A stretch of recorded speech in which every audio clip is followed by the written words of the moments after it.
करून येतोय, रोज राज्यामध्ये फिरतो आणि मला पूर्ण आत्मविश्वास आहे, पूर्ण आत्मविश्वास महाराष्ट्रामध्ये पुन्हा एकदा महायुतीचं सरकार येतं आहे, चांगल्या प्रकारे येत आहे।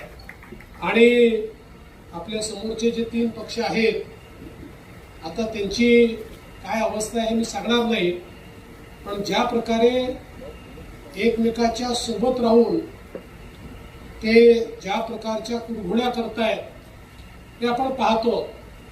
अर्थात काही प्रमाणात आपल्या महायुतीत बंडखोरी झाली आहे, आपल्या नवी मुंबईत तर झाली आहे, पण काही अडचण नाही आहे।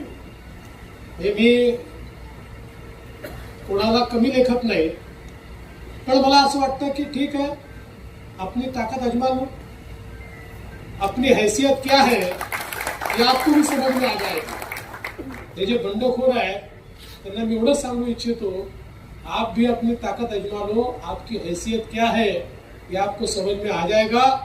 ज्या दिवशी 23 तारखेला प्रचंड मताने आपली जागा निवडून येईल, त्यावेळी निश्चितपणे बंडखोरांचं तोंड देखील छोटंसं झालेलं असेल, मात्र आपल्याला त्याकडे लक्ष द्यायचं नाही। देश विदेशातील प्रत्येक घडामोडींचे लाईव्ह अपडेट मिळवण्यासाठी आता साम टीव्हीच्या सर्व सोशल मीडिया प्लॅटफॉर्मला लाईक, फॉलो आणि सबस्क्राईब करा।